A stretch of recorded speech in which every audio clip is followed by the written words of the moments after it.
কিন্তু খুব ভালো।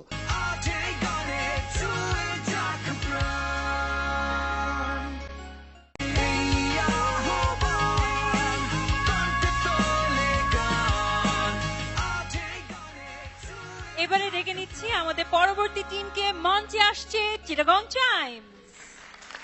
যেহেতু আমরা খুব সৌভাগ্যবশত এমন একটা অঞ্চল নিয়ে আমি লড়ছি, যে অঞ্চলে অসংখ্য লোকগান আছে, আঞ্চলিক গান, এবং এত সমৃদ্ধ গানগুলো, আমার কাছে মনে হচ্ছে একটা নয় বরং 3টা গানই আমি দর্শক শ্রোতার সামনে আনতে চাই।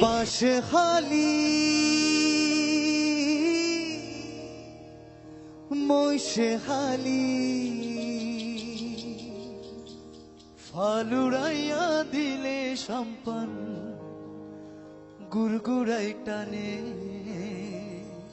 আরে ফল তুলিয়া দিলে সম্পন গুড়গুড়াই টানে, তোরা হন হন যাবি আর সম্পানে, তোরা হন হন যাবি আর সম্পানে, হর্ণফুলির মাঝিয়াই নিয়ম বাড়ি উজানে, হর্ণফুলির মাঝিয়াই নিয়ম বাড়ি উজানে, হন হন যাবি আর সম্পানে, আর তোরা হন হন যাবি আর সম্পানে, অল্প বছর নয়া মাঝিয়াই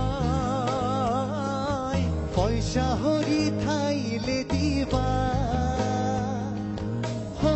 চিন্তা নাই কি ওর আশায় সম্পন চালাই কেউই ন জানে, আর মনর খবর বন্ধু বান্ধব কেউ ন জানে, তোরা হন হন যাবি আর সম্পানে, আর তোরা হন হন যাবি আর সম্পানে।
ওয়াও, চিটাগং টাইমস আমার কাছে দারুণ লেগেছে। Excellent performance. পুতুল, চমৎকার একটা টিম পেয়েছো তুমি। হ্যাঁ, ওদের কৃতিত্ব, ওরা অনেক পরিশ্রম করছে। আমার কাছে ভীষণ ভালো লেগেছে। চলো জেনে নেওয়া যাক যে জাজেসদের কেমন লেগেছে চিটাগং টাইমস এর পারফরমেন্স। প্রথমেই শুরু করছি বাপ্পাদা, আপনাকে দিয়ে। প্রথমে অনেক অনেক ধন্যবাদ চমৎকার এই আয়োজনটা করার জন্য। সবাইকে নিয়ে খুব সুন্দর একটা টিম ওয়ার্কের একটা ব্যাপার দেখতে পাচ্ছি, যেটা আমরা আসলেই করতে চাচ্ছি সকলে মিলে। ওভারঅল আমার কাছে পারফরমেন্স ভালো লেগেছে, দু একজনের পারফরমেন্স একটু বেশি ভালো লেগেছে, দু একজনের পারফরমেন্স একটু কম ভালো লেগেছে। Thank you. Some great advice from বাপ্পাদা। এবারে শাকিল আপা আপনার কাছে শুনতে চাচ্ছি কেমন লেগেছে চিটাগং টাইমসের পারফরমেন্স। Thank you Nabila. পুতুলকে অভিনন্দন জানাচ্ছি এবং সেই সাথে সাথে পুতুলের গ্রুপকেও। আমি আমার কাছে একটু সুরে এদিক সেদিক মনে হয়েছে, তো এটা আজকে যেহেতু প্রথম পারফরমেন্স একটু তো এদিক সেদিক হবে সেটাই, আর আদারওয়াইজ ওভারঅল পারফরমেন্স ওয়াজ ভালো লেগেছে। পার্থদা অনেক দেশি টিম। প্রথমত চিটাগংয়ের, আমি চিটাগংয়ের, তো আমার একটু বেশি ভালো লাগলো আর কি। মার্কসও চেষ্টা করবো বেশি দিতে। যা হোক, যেটা হচ্ছে এটা টিম, যেহেতু টিম পারফরমেন্স সবার মিলেই ভালো করতে হবে। দু একজন ভালো করবে, দু একজন খারাপ লাগলে ওভারঅল কিন্তু পারফরমেন্স মার্কিংটা টিমের উপর গিয়ে পড়বে, কারণ আমরা এখানে মার্কিং করছি টিমের উপরে। পুতুলকে আমি তো ধন্যবাদ জানাবো, অ্যারেঞ্জমেন্টটা বেশ বুদ্ধিদীপ্ত বলবো।